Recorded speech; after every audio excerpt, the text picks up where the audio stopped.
And welcome. This is Money Monday. You're going to show for financial wisdom, smart investments, and this is where you get the business breakthroughs. Whether you are desiring to, or you are a young entrepreneur, I'm pale aspiring to become a great entrepreneur, a seasonal investor, you want to have a business of your own, are just looking for a way to make smart moves when it comes to money. We got you covered as Money Monday. Today we are unlocking the secrets to financial success and breaking down the business trends and giving you tools to grow your wealth and stay locked in, because your money matters and that involves your future. So make sure that you stay tuned.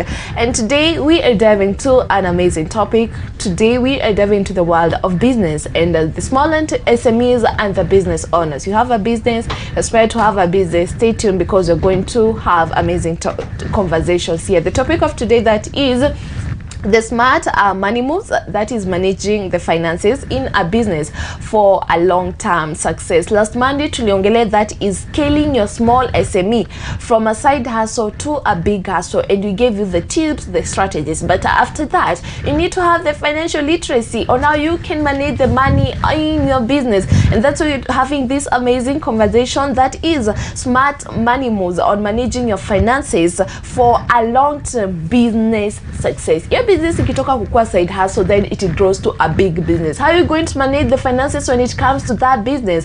And did you know that approximately 20% of small businesses fail within the first year? What could be the problem? Because you're here to figure that. And then 50% they fail by the 5th year. Imagine after going for the first year, the second year, the third, fourth, fifth, after the 5th year, then that business collapse. What could be the problem? Then 70% they collapse by the 10th year.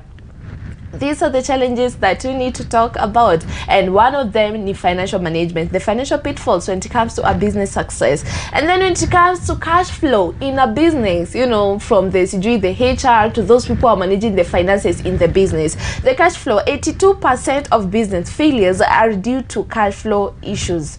Number one, not separating, personal and businesses finance. You have a business and umeanza juzi. Umechanganya pesa zako zote, savings zako ziko hapo, za biashara zote ziko hapo. Does this work? Does this complement the success and the growth of a business?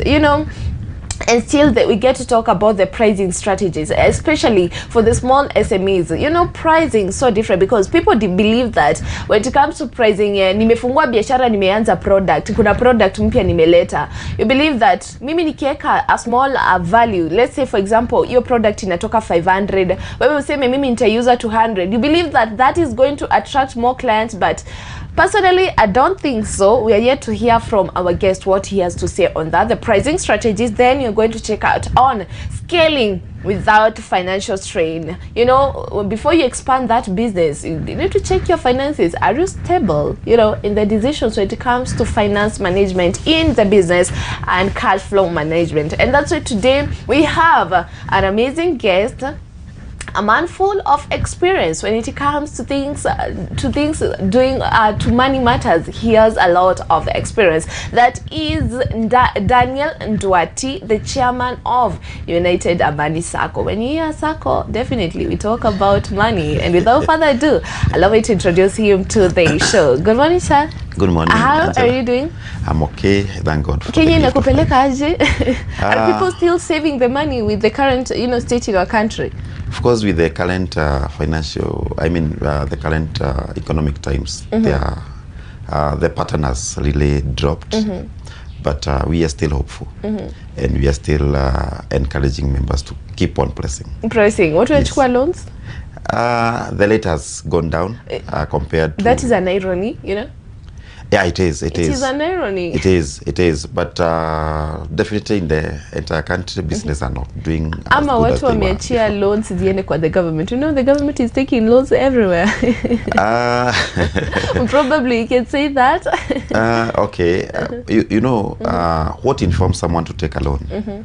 is the plans that they have, or how the business are doing. They probably want to boost it. Lakini kama you are even straining to learn the business that you are currently having, you'll find it hard even to go for an extra loan. In now talking of business, I think that's why this topic is very important, especially with the current state in our country, that is smart money moves when it comes to businesses.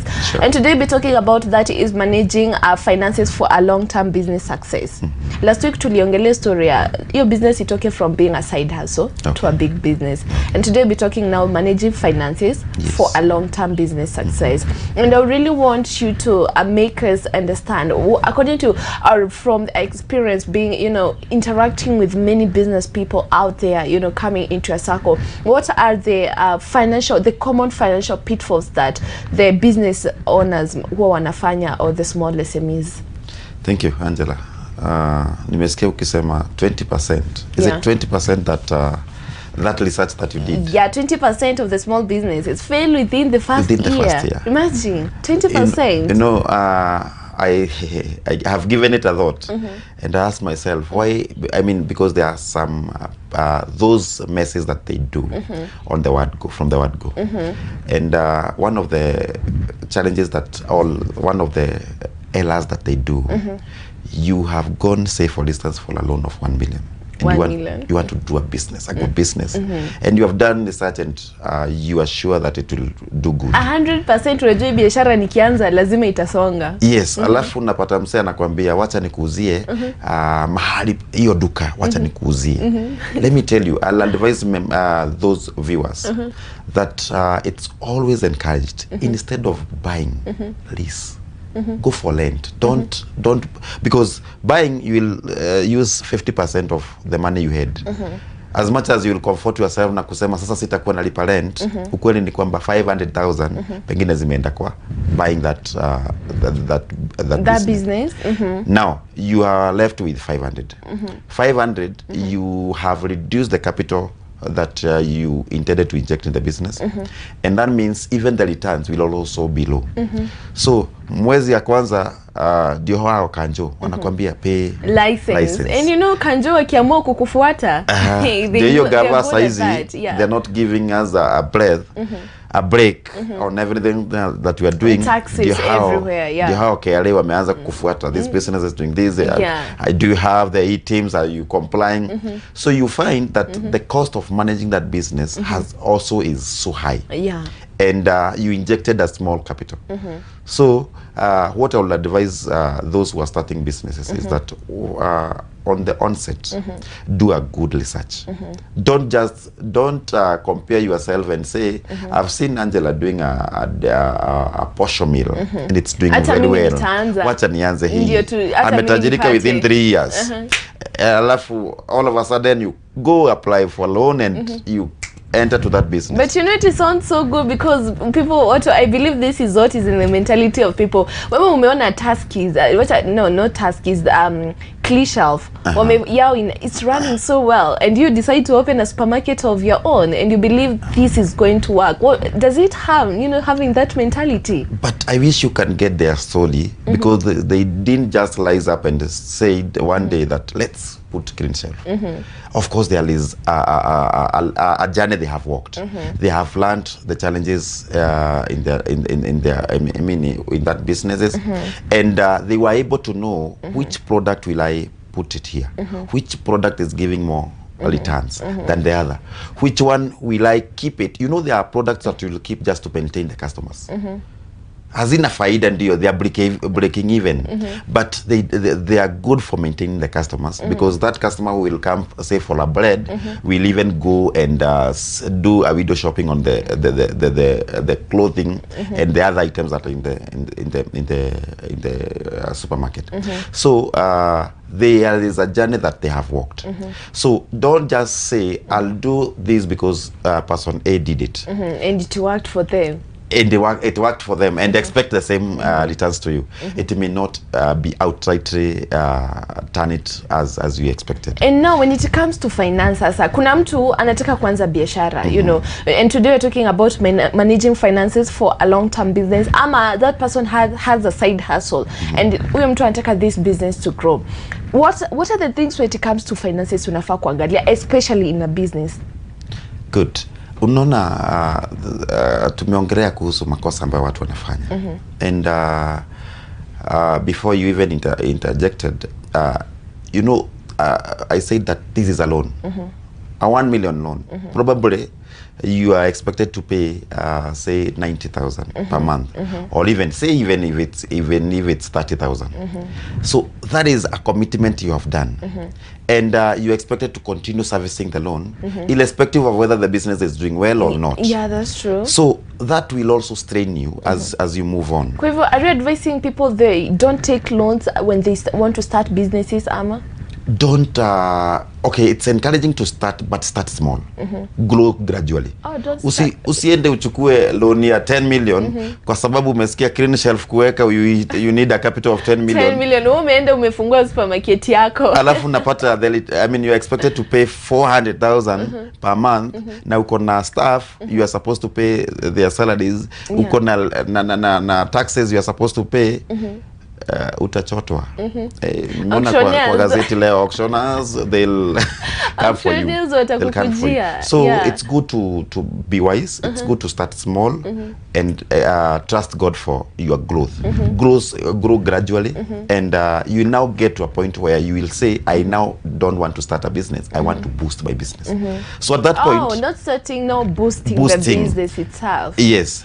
I've also heard that the topic you had last week. Yeah, that is scaling the business from a side hustle to a big business. Good. And this brings us to that point. We need a structure, especially when it comes to finances. Yes. Yeah. Now you see, now there is somewhere you have started.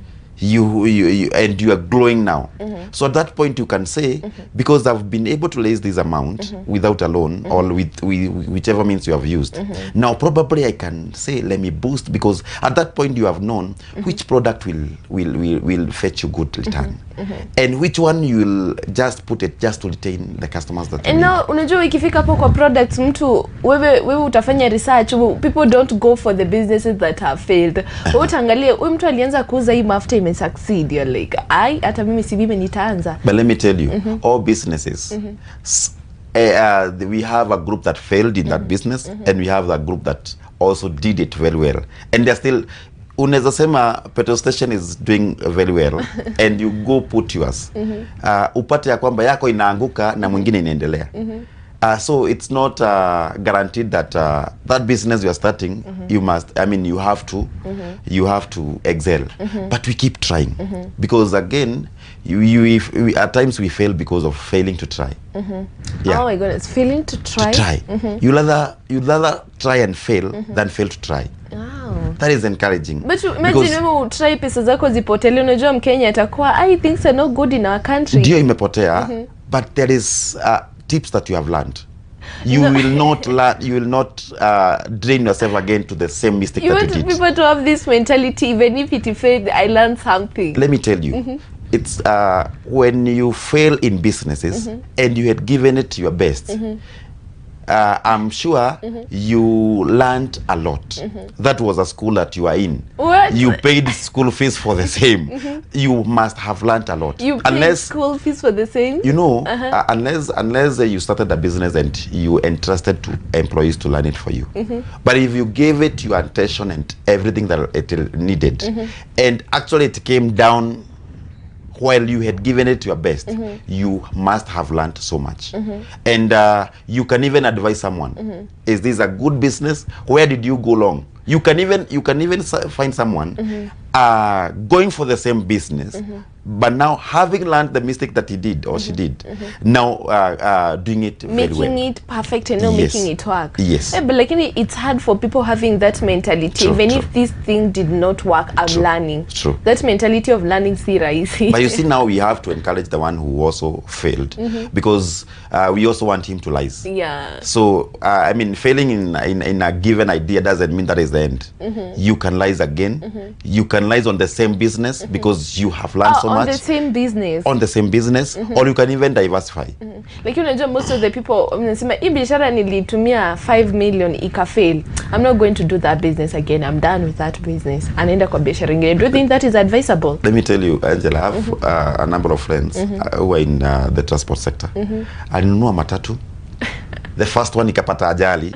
What, guy? Na sasa ikawa haikuwa comprehensive. Ilikuwa third party na kalipa loan akamaliza. Third party. Yes.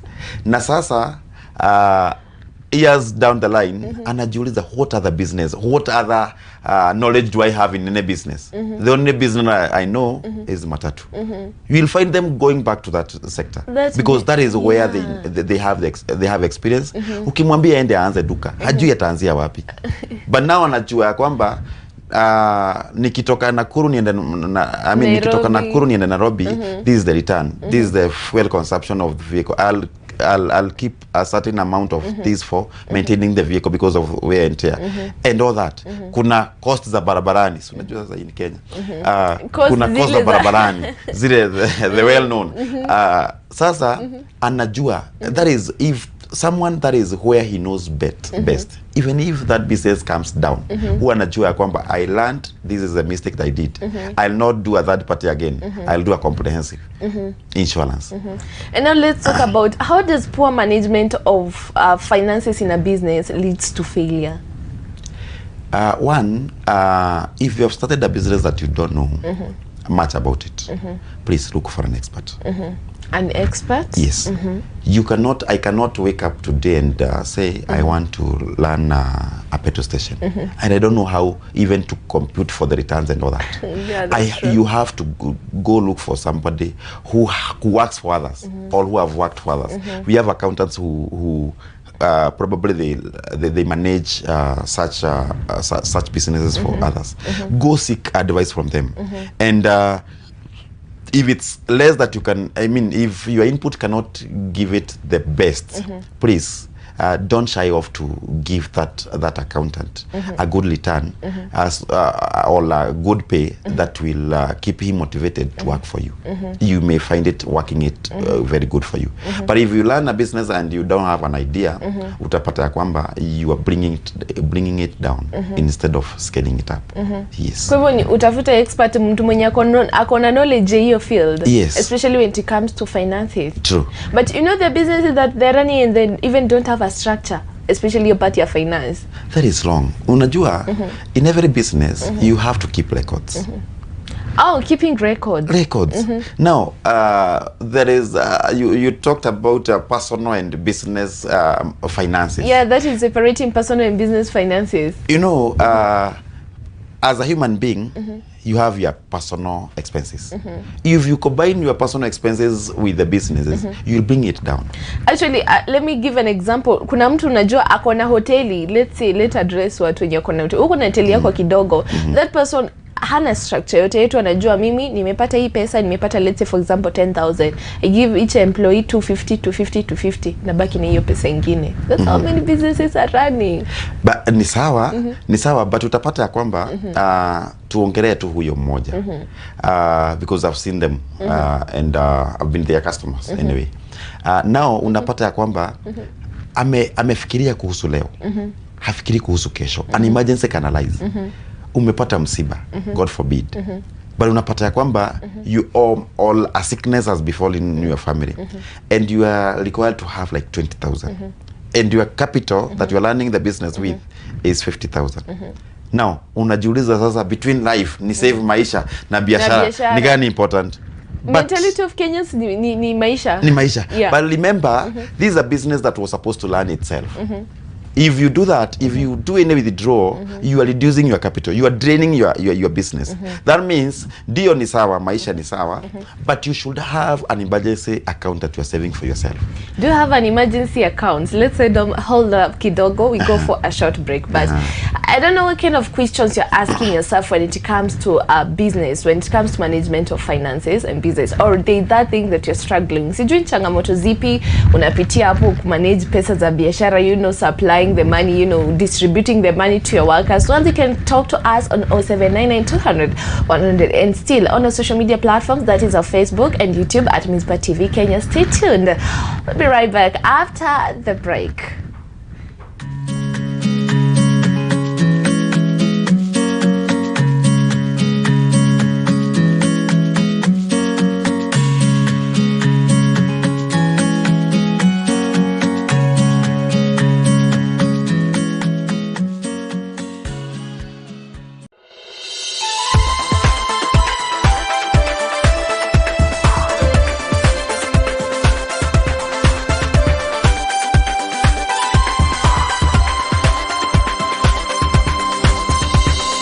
Mizpah TV, keeping the fire of the altar burning.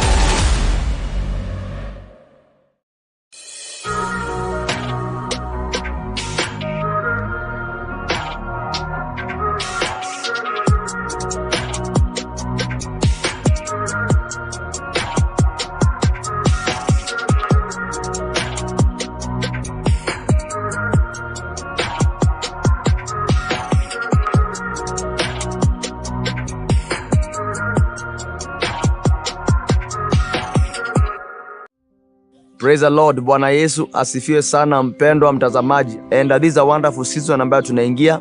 Ni season ya Mizpah School of Intercessory Prayers and Deliverance. Na tungependa kuwakaribisha wote kwa shule hii ambayo hufanyika kila mwezi wa 4 na mwezi wa 8 hapa Mizpah. So you are very much welcome to be here. This is a school that will change your life, it will transform your life. Hii inakuwa na 4 modules ambazo huwa zinafundishwa. Number 1, understanding bondages and curses. Very, very, very important. Tuweze kuelewa kwa nini kama Wakristo bado tunafuatwa na vifungo na laana katika maisha yetu. And what can we do about it? What can we do about it? Number 2, we also taught about altars. Kuelewa jinsi ya kuharibu madhabahu ya shetani na kumwinulia Mungu madhabahu ambayo yatanena juu ya maisha yetu, juu ya familia zetu na hata juu ya taifa. Na pia tunafundishwa spiritual warfare. That is number 3. We are taught about spiritual warfare. How to fight as a believer, how to wage in prayer, warfare and win. That is very, very powerful. And number 4, we are taught about new creation lifestyle. Hii ni shule ambayo haibagui mtu yoyote, haijalishi umetoka dini gani ama kanisa gani.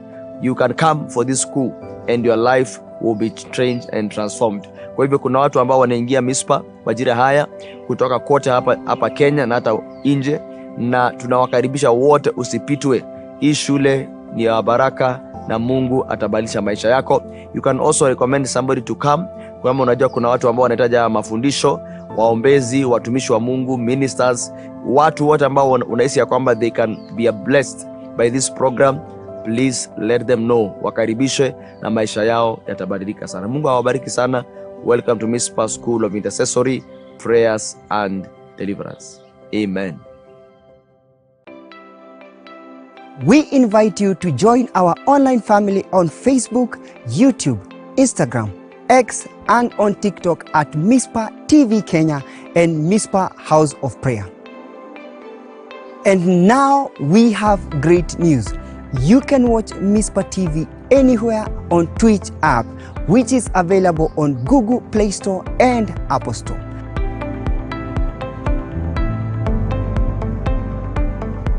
For great inspiration in worship, word and prayer, and other entertaining and encouraging programs tailored for you. Welcome to our online family.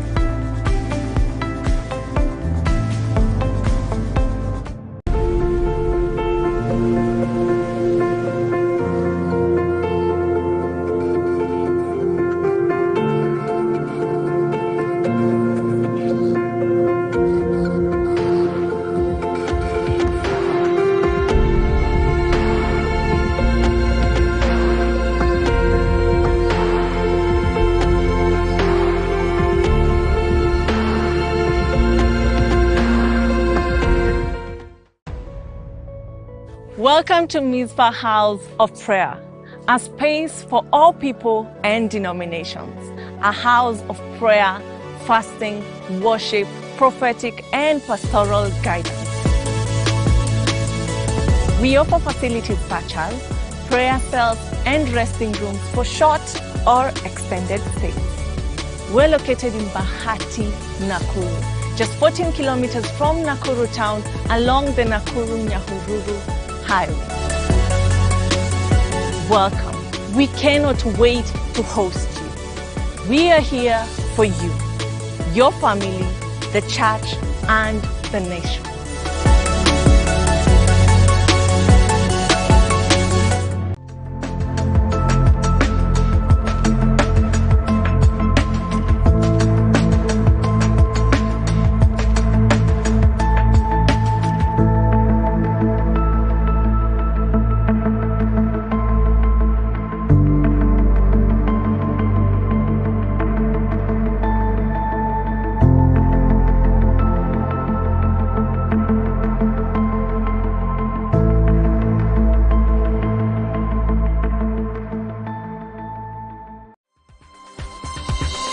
Mizpah TV, keeping the fire of the altar burning.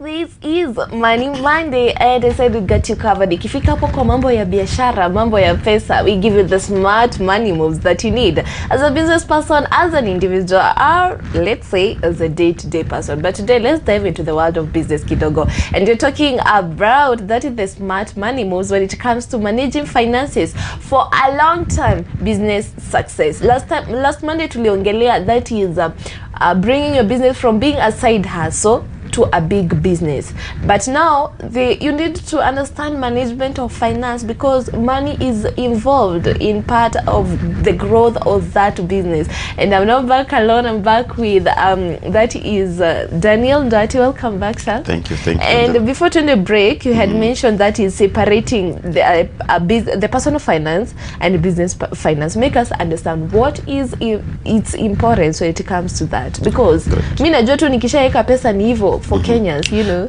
Sio hivyo, Angela, because wewe uko na expenses zako and the business has its own expenses, and it's not good to capitalize what is not for the business, because mtu mwenye ameendea mahindi, say is I mean he lands a posho mill and he has gone for maize, ameenda kuna ile capital ambayo ametumia, kuna transport can be capitalized because it's part of the business. It is. Lakini sasa kama ulikula njiani, that is not for the business. That is not for the business? No, you are an employee. Count yourself as an employee. You should account for your salary. For your own business, you're supposed to take yourself as an employee? Yes. How? Account for your... By the way, if you want to know whether you're in business, give yourself an amount of salary that you'll be you'll be paying yourself? Yes, on monthly basis. As a normal employee? Yes. So that now you can be meeting your personal costs. So that usitumie pesa za biashara? Hapana, itakuwa ni makosa. And still, before tuende break, ulikuwa umesema something to do with having emergency funds. Tell us, you know, Kenyans, you know, you have this business. Why do I need an emergency fund? Mimi niko na biashara, na najua if something happens, biashara itakuwa pale kuni support. No, that's why I've told you, set aside your salary as an expense for the business. But and out of that salary, set aside your an emergency fund. An emergency just in fund? Case anything for happens. Myself, for yourself, not for the business. What about the business? Should the business have an emergency fund? No, the business should be insured, just in case of anything. Insuring the business? Yes, is it's it important. That important? Yeah, it's important. For Kenyans, it is not, especially mtu anasema nitalipa tax ama ni insurance nitalipa. At times unapata ya kwamba wakora wamekuja. You have been locked off. Yes. Yeah. At times unaweza pata probably you are ulikuwa una transport mahindi na kumenyesha zimenyeshewa ama zimefanya na zimeharibika. Sasa hiyo if you don't insure. Wait, you want to tell us insurance plays that big role? insurance, there is that diversity, even in insurance. Wow. There is what they insure, there is what they don't. But it's good to have that knowledge and even to inquire from those who are in that business of insurance. They even do agriculture. They insure mahindi yako ukipanda ikose kukua, you will be compensated. Kenyans, did you know this? Munajua hivyo baba, you are surprising us. No, iko. Just do a research, but it's important based on the business that you are learning. See to what extent that the business can be insured. Well, I love that. That's why I think umetuambia that business should, before you start a business, you're supposed to do a research, a good research about that business. Unajua nimeona mtu ignorant. Okay, probably it's due to lack of knowledge. Unapata msee akona rental houses. And rental houses, unajua watu wana ni familia ziko pale, wanatumia gas, wanatumia yale mengine, kuna stima na kila kitu. As much as the risk is too low, even the premium is also low for fire insurance. Yeah, that's but it's true. good to do it just in case anything happens. Imagine, it is not that easy for having that mentality just in case. Aya, imagine unalan shule, alafu ndio hao vijana wame demonstrate na wamechoma dom. Worth 5 million. Now it was not insured. Oh my that has drained your capital.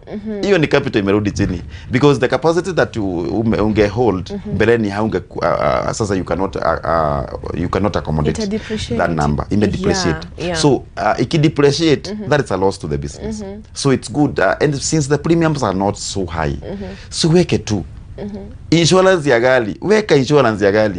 You know, I think people hujiuliza, I'm going to insure my business and nimelipia the whole of this year. Yeah, for example, let's say fire, then ikose kuchomeka. Hizo pesa unajua huwa zirudi. For them it is a loss. No, when you are doing your expenses, account for that as an expense for the business. Oh, as an expense. Ukihesabia and what people don't do is keeping records. Weka rekodi ya expenses and sales and expenses. Okay. So that you can now be able to tell, am I learning at a loss? Am I learning at a... Probably unaweza sema, ni wapi ambapo nimeweka capital mingi. Kuna mtu mwenye akona go down na akona kashop kadogo. You may say, let me insure the go down because that is where the capital is. I mean, most of the the large amount of capital is than the small business that I'm running.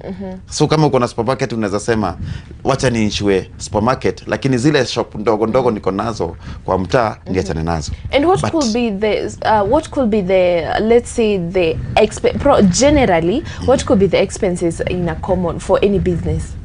What do you mean? The general expenses for business. The general expenses are the cost the expenses incurred in running that business. Yes, but at times people watu ukosea. Umekuja tu kwa hoteli ile yenye tuliongea, alafu umepata wageni, umewapea chai. Na umesema sasa ni kwa bili yangu. That is not an expense to the business. You should take that one from your salary.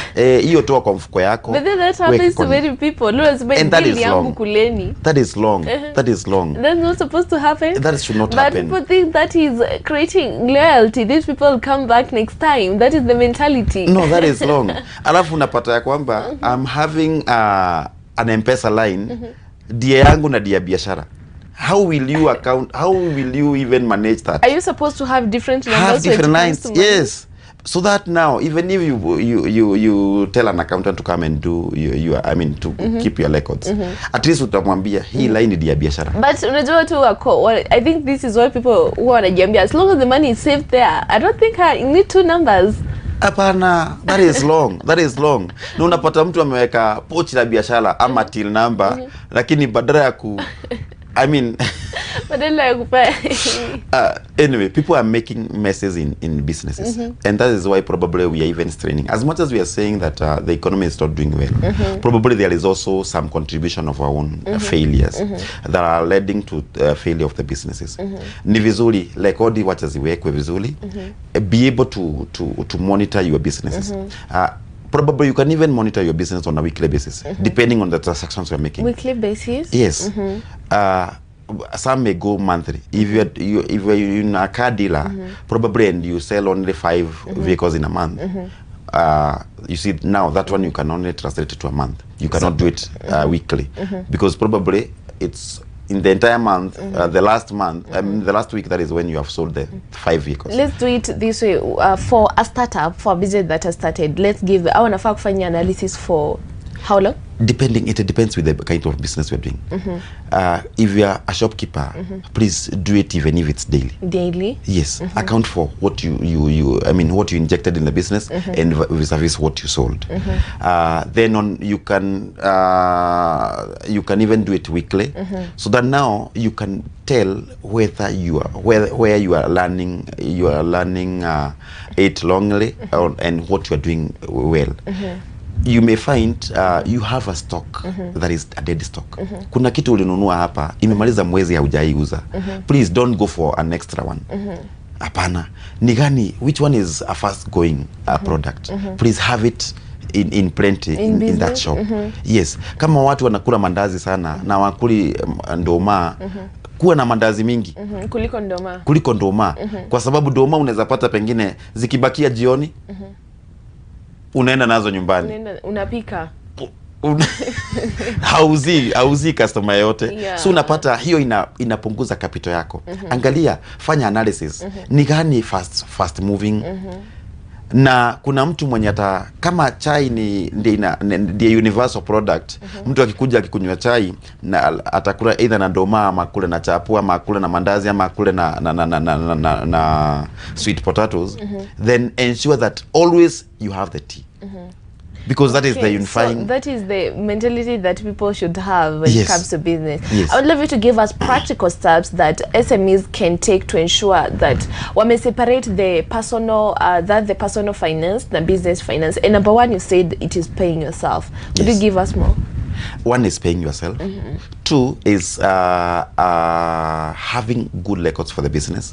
So haijalishi kama yako zako wewe venye unalani maisha yako, that's away from business. But the business should be run professionally.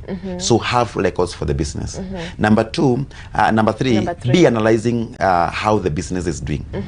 Analyze your businesses, how it's doing, so that in between, if you see that you are not on the right track, you can diversify even without members feeling. Nimepata msee akona hardware, a good friend of me, alikuwa na hardware, then ameona this hardware is not doing so good, ame shelf kapat kwa hiyo hardware, ameweka kinyozi, a modern kinyozi, and pia ameweka hizi vitu za simu. Sasa akona the person is diversified. Yes, because you know, if you also understand the customer, the regular customers that you know, and you also learn their interests, what they take regularly. So ameangalia, ameona hii ili haina a good kinyozi. The gaps themselves. Yes, sasa ameweka a good and a nice barber shop. Now ameangalia, ameona wase hapa screen kiharibika ya simu, wanaenda tao, si ailete hapa karibu. Okay. Anaileta hapo karibu. Na bado the nini is still doing well, the hardware.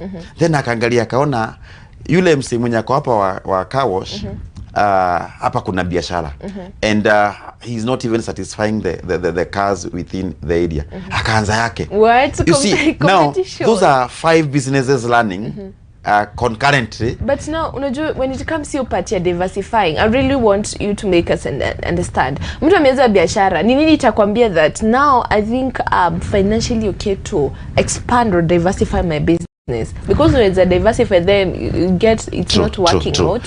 What informs the diversification? Unaweza pata at the beginning ulipoanza biashara, sales that you are doing on say on a daily basis was 5,000 for instance.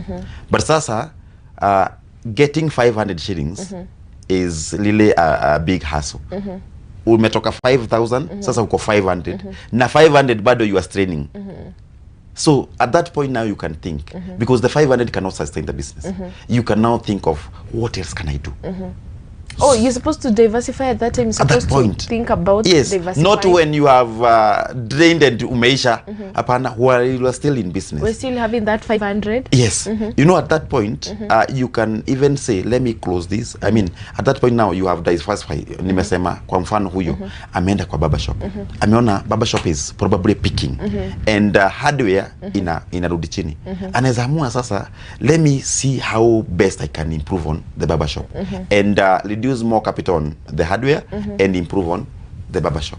Then akienda pengine, as times goes by, anaangalia. At times, you know, everything has a season. Every business has a season. At times utapata kwamba, then ile nyumba umekomboa, the neighbor pia ameweka similar business.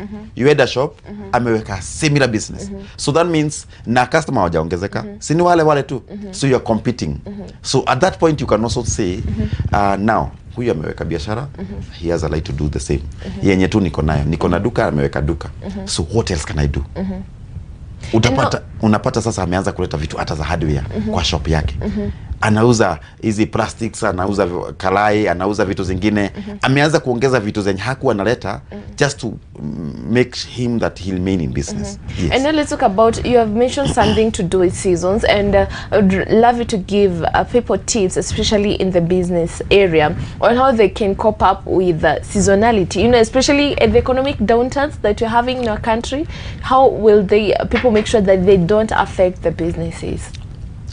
Financially, every nini has a lifetime. Every business has a lifetime, and there are those stages.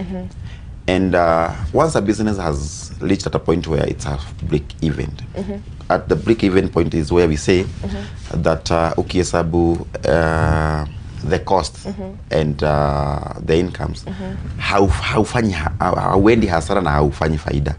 So at that point you can maintain that business. Na unapoendelea utajiuliza sasa, now I'm at this point, how best can I make this business improve or do better than where I am? Watu ukosea kwa sababu wakiamua wameweka kibanda, anafika pale. Nilikuwa nimeweka kibanda, na katakatia watu boga jioni, nimeweka matunda, nimeweka githeri. That is not the end. You can think of what else can I do if a season imefika, sasa probably what chenye nilikuwa nimezoea sasa hakiko. Ama season, I think the season ya maembe iko karibu kuisha. Yes, exactly. Yeah. You must now start thinking. Now we are getting out of this business on this product. What else can I start? Kulikuwa na simu ya jamii. Kuna watu saizi utaona simu ya jamii. Utaziona wapi? Unless US hata sasa US ndio walianzia na hizi nini mobile phones. Probably. Wakati huo hakukuwa na hizi mobile phone. They were very scarce. Sasa ziko. Na wewe uko kwa simu ya jamii. Seriously, you want to tell me that you will still remain in business? You cannot. The season ilisha. Season yake ilisha. Okay. Season ilisha. Understand the season of every business. Umepata kwamba umekuwa kwa duka. Umeilearn for 2-3 years. Watu wa hiyo eneo wamekuzoea. When you check on the books, zile madeni uko nazo, you are even sure that some will not be paid. They are bad debts. Kwa sababu watu wamekuzoea. Mama kama ukiangalia kwa rekodi yake akona 5,000. Na talking your bad debts, I believe kuna biashara zenye sahi, they have that thing, your bad debts in their businesses. What can they do to get out of that? If you engage a professional, they'll tell you that there is provision for bad debts in every business. Oh. You should provide for that. Of course, bad debt ni ile yenye umejaribu kabisa na na inafaa kulipa ama ni wewe mwenyewe hiyo. Ni biashara, hiyo ni biashara. Hiyo ni biashara. But now what about ile point inaenda, the business is not capable of paying, ni wewe unatoa pesa kwa mfuko. Dinasema, you know, when you provide a provision for bad debts, it's like an expense. It's like an expense. Unasema hii pesa yenye nilipatia mama Kamau, hizi vitu zenye amekopa zimefika 5,000. Na bado anakujia sukari quota. Na mafuta ya 5 bob. You are even guaranteed ya kwamba hiyo pesa haitalipwa. Yeah. Provide a provision. Do all of the means you can kuensure hata kama hatalipa zote, amelipa 2,000, but you can provide a provision a provision is an expense. So biashara yako itakwambia whether bado unalana ata profit or loss. Ukiona hiyo namba ya hawa watu wenye wamekuzoea wamekuwa wengi, diversify. Okay, at that point you can diversify.